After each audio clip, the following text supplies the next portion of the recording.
All right. Well, Jess Hilarious has made an official statement regarding the Sikh and Muslim community. Now, originally, she had said this while she was getting on a plane. We're on our flight. Where are you going? Where are you going?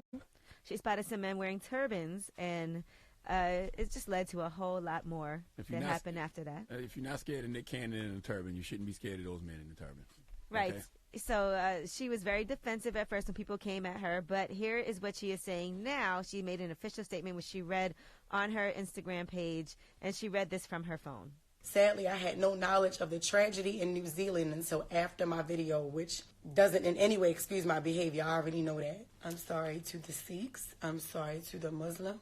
I've never been a person who bashes religion. I was unaware of Sikhs as well. A lot of them reached out to me, educating me on who they are and, you know, what they stand for. I didn't know that. Honestly, I'm young, and I don't understand the power that I have. At the same time, I didn't get anybody kicked off of a plane.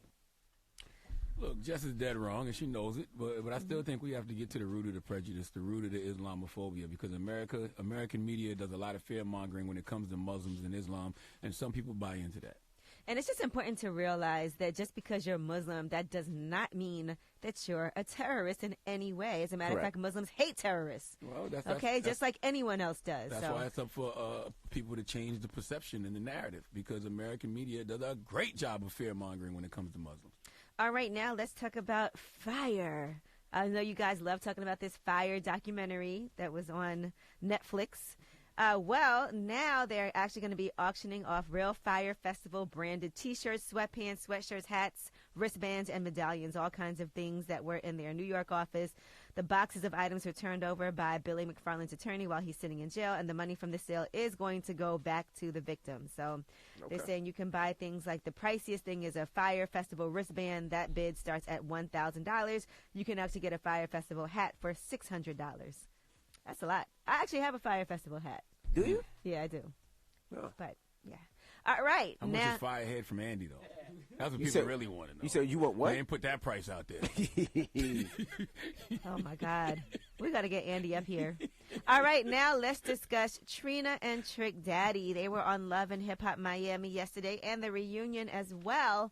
And Trick Daddy's having a lot of things he's going through with his wife. I guess they're separated. He's been, according to her, having women in the house, all kinds of things. And she just wants a divorce. And he is ready to sign those papers, but he doesn't want to give her any money. And then we find out who helped her pay for her divorce. I'm glad you're putting out the solo album now, because maybe we could finish out. You know what my problem is? Studio is not interested in me. So I need some Patron. Okay. I need a stripper pole in there. Hello, everybody. You should try to get a divorce first. You want the strippers and the stripper poles, but you still got a wife lingering around. You should get rid of the wife, and I'm going to make it a little easier for you. My beautiful cousin gave me the rest of the money that I needed for the divorce. I don't want to deal with it no more. I gave her the money to divorce you. So guess what? The divorce is final, and you're going to bring me out, so it's time for you to go. Who paid for the divorce? Trina actually helped Trick Daddy's wife, Joy, pay for the divorce. So why Trina getting involved in that? I mean, they're like family. So I guess they've known each other for a really long time, and she's helping out. If you can't afford to divorce me, then we together. All right, until you get this money. I don't think he wants to be with her either, though. They don't live in the house together or anything. But he's just not trying to give her any money for anything. So she did help out. And it got very feisty on the reunion show yesterday. All right, Aretha Franklin's estate versus Wendy Williams. Now, Wendy Williams went on her show and said some irresponsible things about Aretha Franklin's movie. You know, they have this Amazing Grace movie that was shot in 1972. It's a performance that's going to hit screens nationwide next month. And here's what Wendy had to say.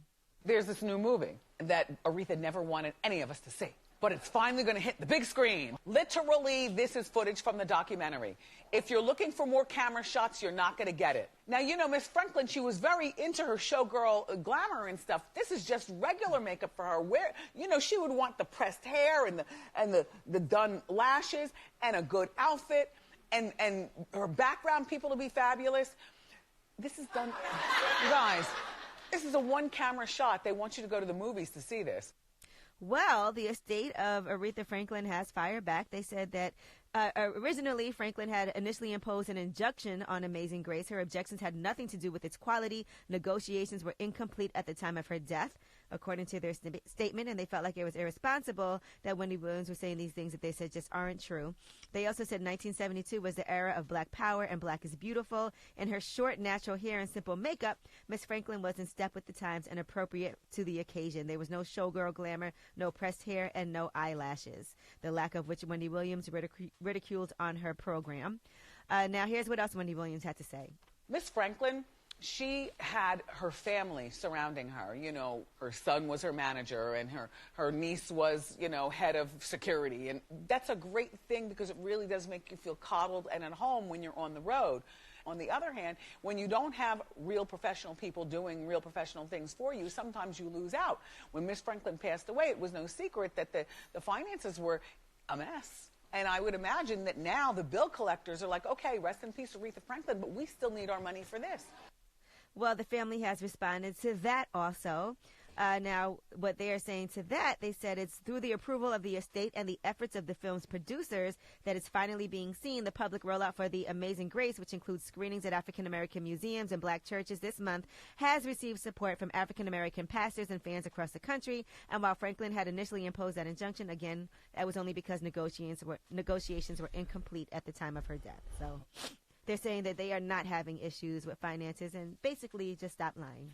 I don't know what the hell Wendy talking about. I'm watching that documentary. Okay, I love Aretha. I enjoy documentaries like that, especially when they're from that actual time period and they got footage from that time period. I'm watching. I knew nothing about Sam Cooke till I watched that Sam Cooke. That documentary was that amazing. documentary was great, and that was amazing. Okay. So you got to see this. Yeah, I remember when they Sam sold Cooke, too. Aretha's house not that long ago in Detroit, and it had the huge rose on the carpet in the front. And I was like, they should have made that a museum. They should have made Berry Gordy's house a museum in Detroit. I watched Teddy Pendergrass documentary on Showtime. I ain't see Teddy yet. I'm definitely watching Aretha Franklin.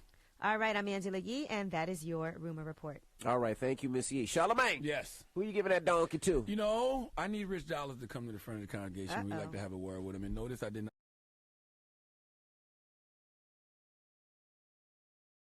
I did not call him bitch dollars because I'm not in that place in my life anymore. That's crazy. You and Rich used to be cool, though. He is. We did, and I'm really want to have a conversation with him because this is a very teachable moment. I hope he's listening this morning. Y'all used to be friends. Not friends. You too, Knock Envy. it off. Friends. Not cool. like him and Not even Charlamagne. friends. Cool. Yeah, Rich was cool. We was cool. You knew that nigga. Y'all was before all me. tight. We was all. You we guys was were like a cool. singing group. Yeah, we was okay. Knock it He was off. definitely not no damn That's a singing lie. Goodness Make it gracious. sound were like- make it sound like we used to be Creep Squad or something. You Knock guys it were. off. You guys No. were like No, Biv DeVoe. absolutely No, not. no, Not even no. a little bit. Nope. Insult. All right. Well, Dog in the Day's up next. Is the Breakfast Club. Good morning.